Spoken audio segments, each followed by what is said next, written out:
加能物質的作用機制。在與順勢療法直接相關的高度稀釋物理學領域，許多研究小組報告了有趣的發現，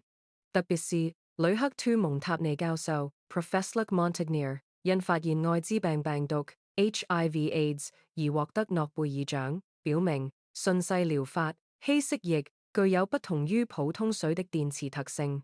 2009年，諾貝爾獎得主呂克係蒙塔尼教授及其團隊報告了一系列研究高度稀釋生物樣本電磁 EM 特性的實驗結果。他們發現致病細菌和病毒在10到5至10到12的稀釋度範圍內表現出明顯的電磁特質，並且僅細小的 DNA 片段造成致病性，就可解釋其電磁信號。呢電磁特質隨稀釋水準而變化，但不受初始濃度的影響，甚至在剩餘的 DNA 片段被化學試劑破壞後仍保持不變。他們觀察到加熱或冷凍樣本會破壞電磁信號。此外，還發現了一種串擾效應，即是在遮罩箱中放置過夜時，樣本會相互影響。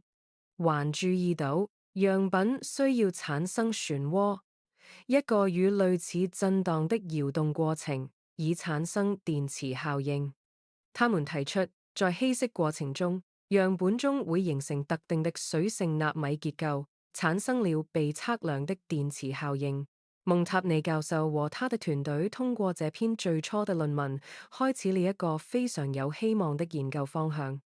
當他們繼續研究高度稀釋到生物材料的物理化學特性時，發現這與順勢療法直接相關。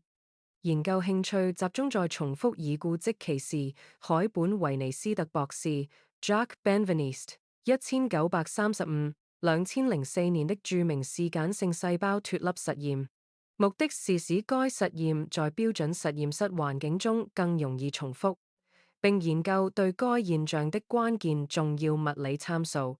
特別是研究人員旨在研究電磁場對該系統的影響，這與呂克·蒙塔尼教授最近的研究結果一致。本維尼斯特是法國著名的免疫學家，法國政府的顧問。他是法國國家衛生及醫學研究院 Institut National de la Santé et de la Recherche INSERM 組別200的院長，負責免疫學、過敏和炎症。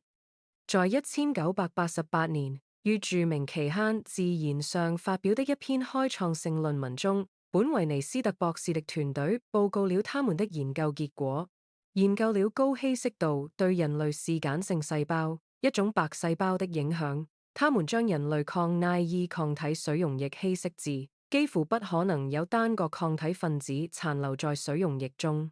他們報告說，人類視鹼性細胞對該溶液的反應就像他們遇到了原始抗體過敏反應的一部分。據報這效果只有在稀釋過程中劇烈搖晃溶液時出現。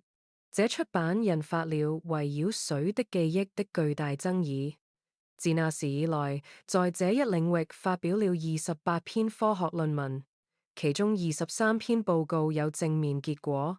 在被判定為高品質的11份出版中，8份72%報告有正面結果。2018年7月，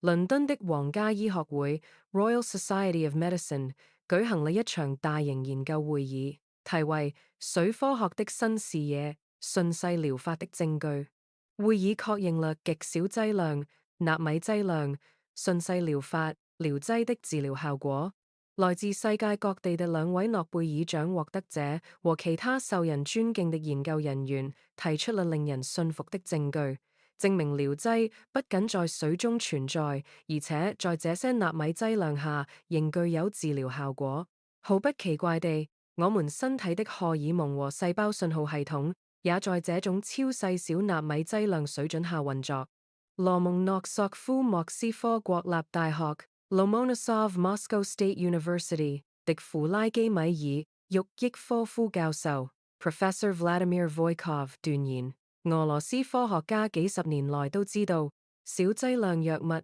會對生物系統產生巨大影響。華盛頓大學 University of Washington 的傑瑞波拉克教授 Professor Jerry Pollack 是水研究的領導專家之一。